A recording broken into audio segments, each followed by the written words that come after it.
Nu ko, mēs iesim uz priekšu arī ar pieredzes stāstiem, atvērtības tematisko bloku, šo bloku konkrēti noslēdzot ar vēl vienu ieskatu tehnoloģiju un risinājumu izmantošanām. Un mēs aicināsim šobrīd uz skatu, es ceru, ka mikrofons ir gatavs, cilvēks arī. Ja, tas būs Rīgas nama pārvaldnieka valdes loceklis Mārtiņš Pauls. Lūdzu, Mārtiņ. Paldies un labdien, cienījumās dāmas un godākie kungi. Nākot uz šīs skatuves, es biju nedaudz apmulsis. Nu, kāpēc?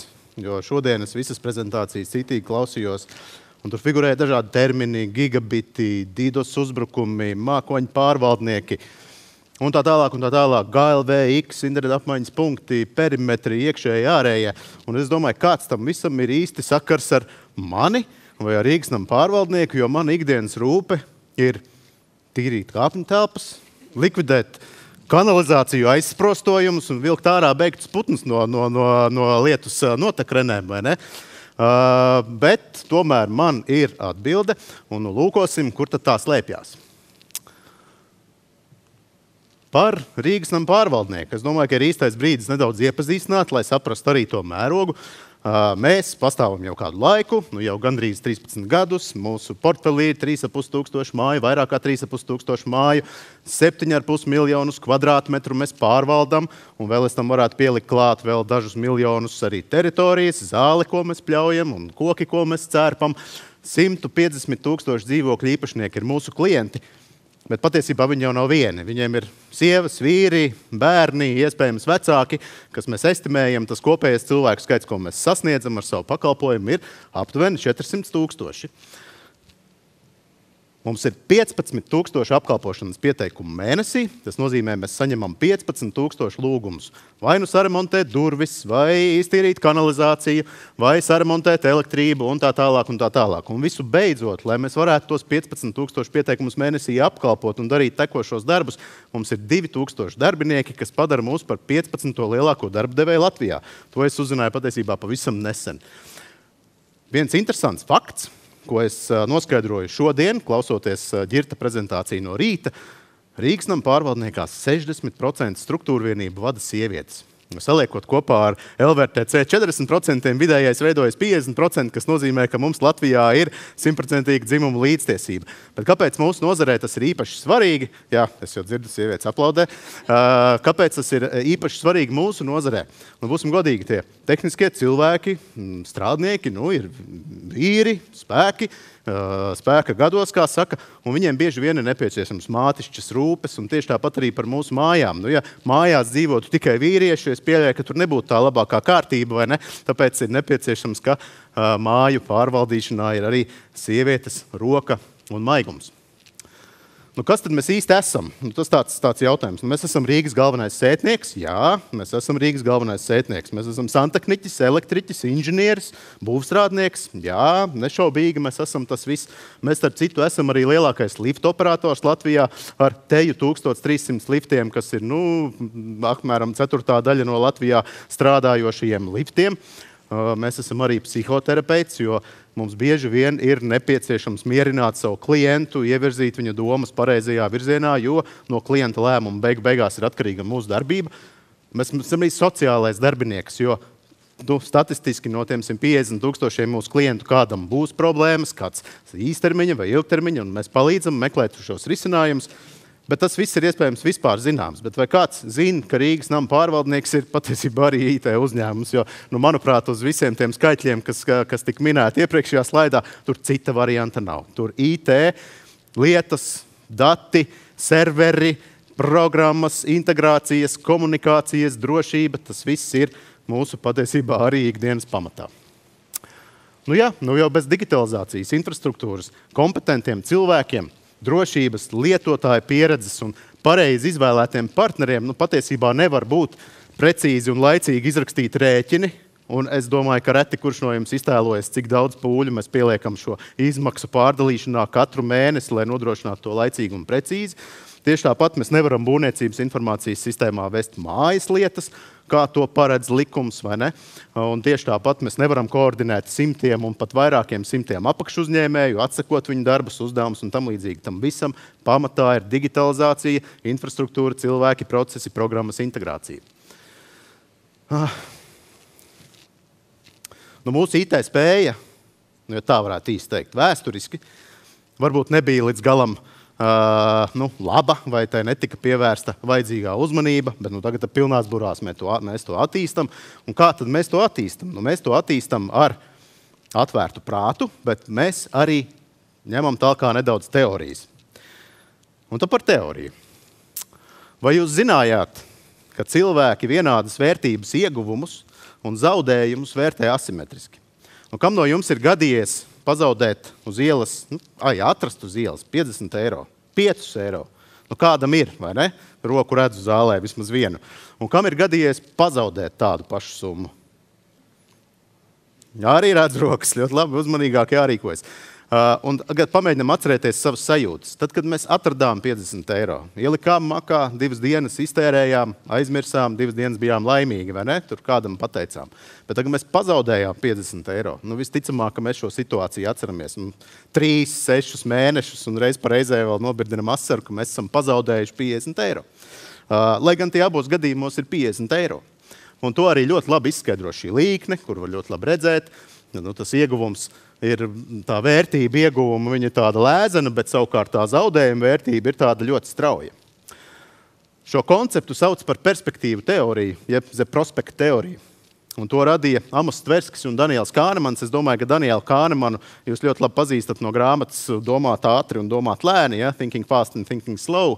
Un tas viss, patiesībā par šo teoriju arī tika piešķirta Nobela prēmija 2002. gadā. Daļai par šo teoriju Danielam Kānemanam, Amos Tverskis jau bija miris, bet tas viss ir licis pamatu tādai lietai kā behavioral science. Un es arī ļoti rekomendēju visiem, kas ir vadītāji šajā zālē, palasīt, paskatīties ļoti daudz interesantu rīku, kā tulkot cilvēku uzvedības, cilvēku lēmumu pieņemšanas procesus. Gal galā, jā, cilvēks cenšas izvairīties no zaudējumiem visiem spēkiem, neredzot arī to ieguvumu vērtību. Tāds ir tās teorijas pamats. Bet kāda šai teorijai beigās ir saistība ar IT? Ar kaut kādiem visām lietām, serveriem, mākoņiem un tā. Tā saistība ir pavisam viegla, jo arī IT mēs pieņemam lēmumus. Pieņemam lēmumus iet vienā virzienā, pirkt kaut ko, investēt, varbūt norakstīt kaut ko, un tas viss ir saistīts ar cilvēku uzvedību, un kas ir ļoti būtiski, kad izstrādātāji, inženieri, IT projektu vadītāji, programmētāji, tīklošanas darbinieki, viņi visi arī ir cilvēki, un arī viņi visi pieņem lēmumus, un tādēļ vadītājiem ir jābūt jāspēj ar tiem instrumentiem operēt, lai tos lēmumus ietekmētu visai organizācijai vēlamajā virzienā.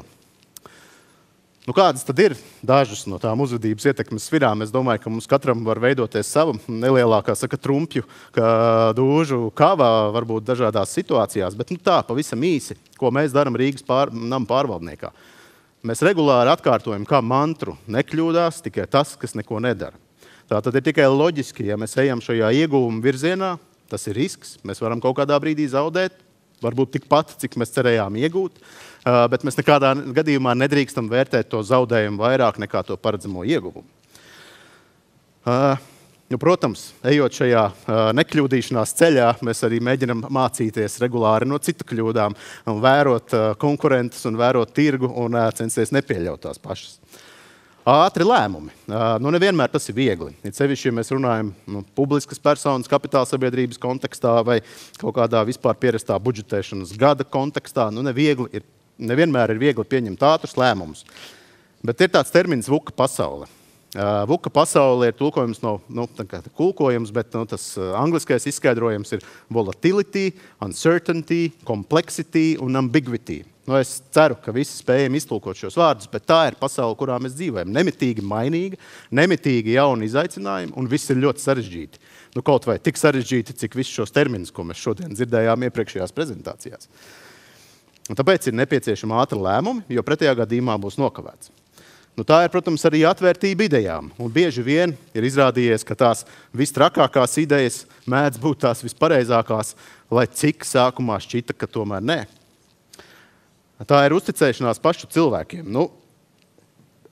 Ātrais polings, kurā organizācijā IT ir kaut kādā veidā tieši saistīts ar finanšu un administrācijas departamentu. Ir vēl kaut kur tā palicis 1 roka, 2, 3, kaut kur ir. Un ko es gribu teikt? Kas ir finanšu direktora labākā iezīme? Tagad tu saki finanšu direktoram labrīt, viņš atbild ar nē. Vai ne? Nu, tā ir.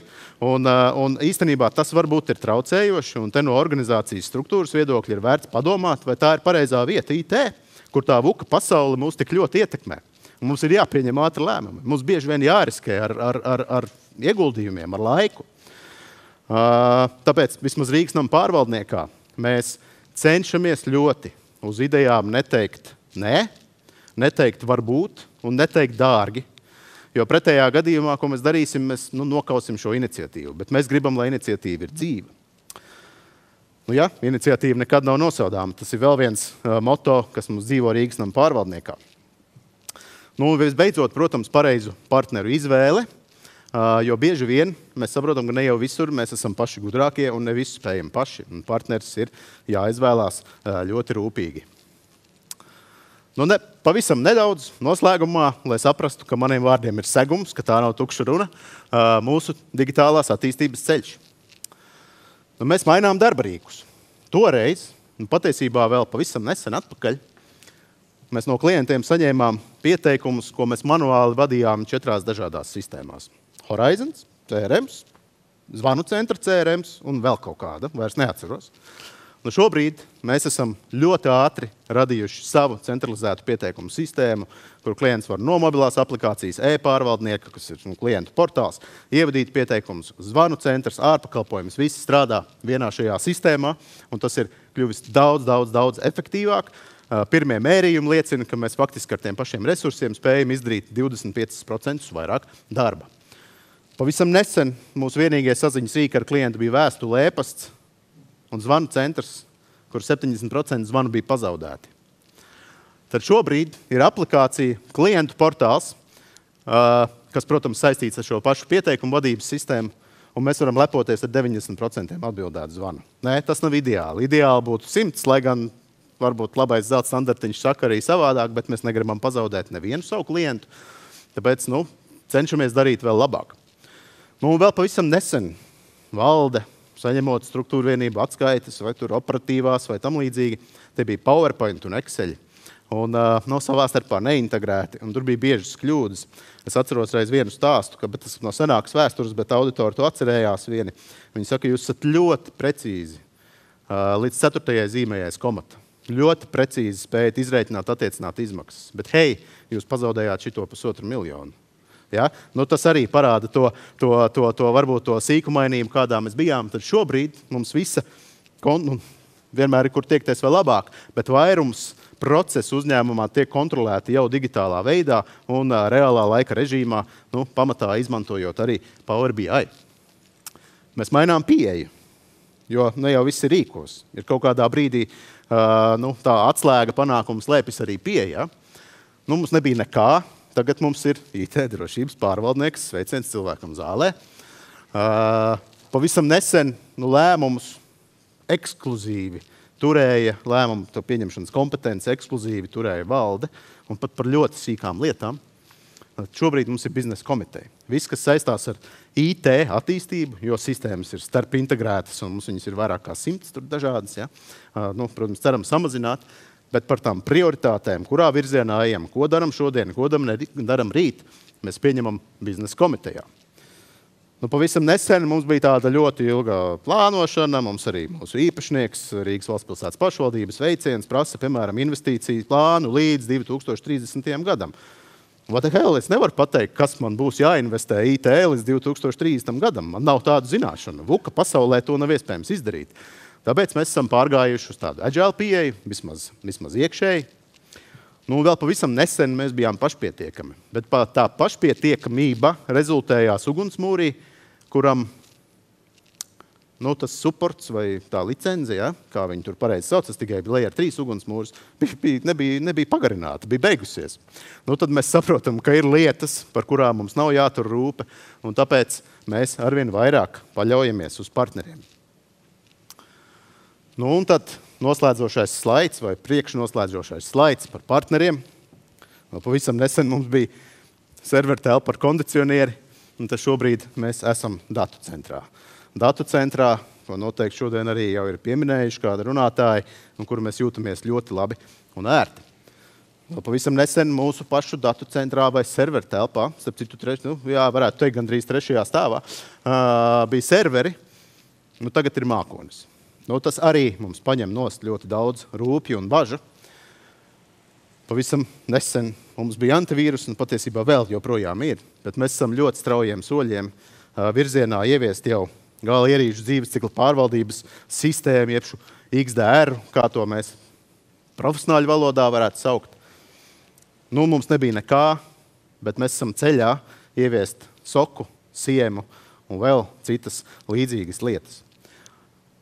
To visu mēs darām, atceroties, ka mums ir 150,000 klientu ar datiem, par viņu maksājumiem. Mums tas viss ir jāpasargā. Mūsu klientiem ir jājūtas droši sadarbībā ar mums, tāpēc arī mēs pieņemam lēmumus iet šajā virzienā.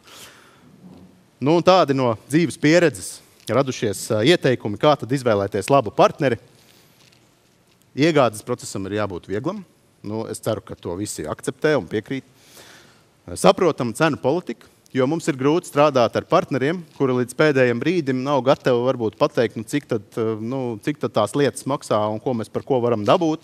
Viņi ir redzams, ka notiek taustīšanās, cik jums liels ir budžets, vai ne? Vai kā savādāk, cik tad jums piedāvāja citi.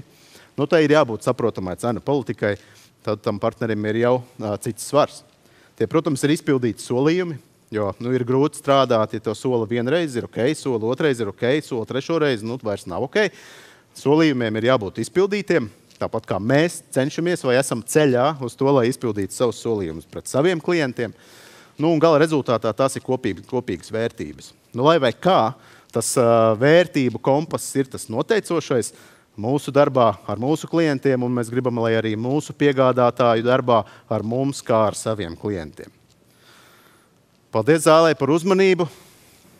Ar to arī mana prezentācija ir cauri.